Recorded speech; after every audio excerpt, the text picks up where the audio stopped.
Soul Surfer ni filamu ya mwaka 2011 inayosimulia hadithi ya kweli ya msichana aitwaye Bethany Hamilton ambaye alikuwa na mapenzi makubwa na mchezo wa kuteleza juu ya mawimbi baharini. Akiwa na umri wa miaka 13, Bethany anakumbwa na janga kubwa baada ya kung'atwa na papa, jambo linalosababisha kupoteza mkono wake wa kushoto.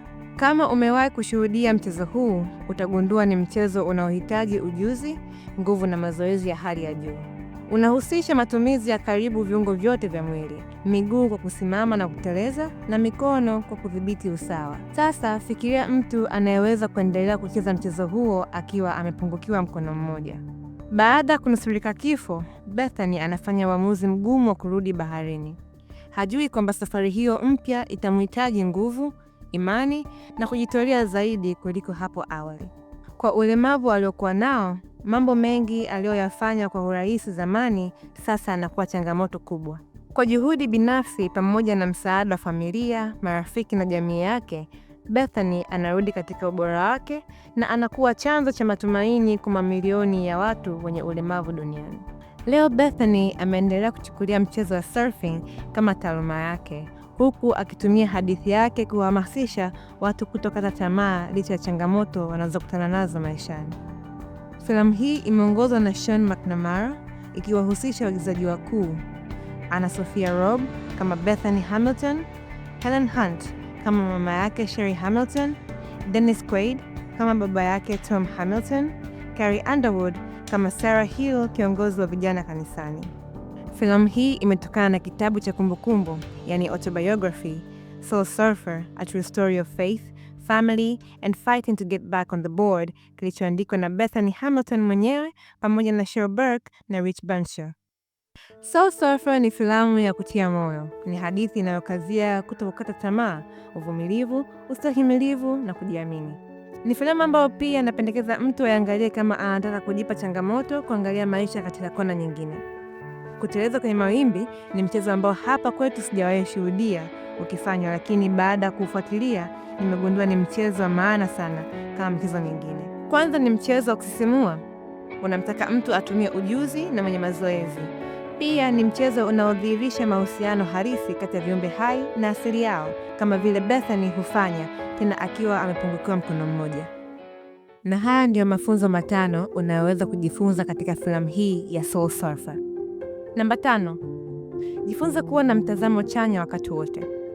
Hakuna anayeweza kuzuia jambo la ghafla lisimkute. Katika mazingira ya ajali, kupoteza mtu wa karibu, biashara kuanguka, magonjwa, changamoto za kimasomo na kadhalika, vyote hivyo humfanya mtu aangalie maisha kwa jicho tofauti kabisa, akitafuta njia za kujihami na muda mwingine kupoteza dira kabisa. Bethany anatufundisha tuwe na mtazamo chanya katika kila hali inayotukuta, hata kama ni ya kutuhuzunisha. Tuangalie ni nini tunaweza kufanya ambacho kina manufaa kuliko kuendelea kuwa kwenye maumivu au majonzi. Bethany, baada ya kupoteza mkono wake wa kushoto, aliamua kuwa na mtazamo chanya. Hatimaye aliweza kurejea kwenye mchezo aliopenda. Namba 4. Guswa na changamoto za wengine.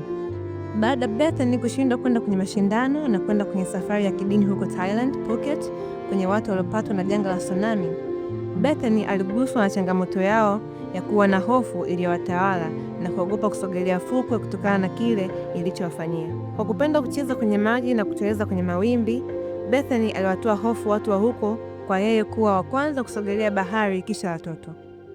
Pia kutokana na ujasiri wake wa kutaka kurejea kwenye mchezo wa kuteleza na mawimbi baada tu ya kupoteza mkono wake wa kushoto, kuliwahamasisha na kuwapa moyo watu wenye changamoto zinazofanana na yeye. Aliporudi tu kutoka Thailand, alikutana na mafurushi ya barua, watu wakimshukuru kwa ujasiri aliowajaza ndani yao. Hii inatufundisha uzoefu na changamoto mbalimbali tunazopitia kwenye maisha zinaweza kuwa chanzo cha kuwahamasisha wengine. Namba 3. Jenga imani isiyotikisika.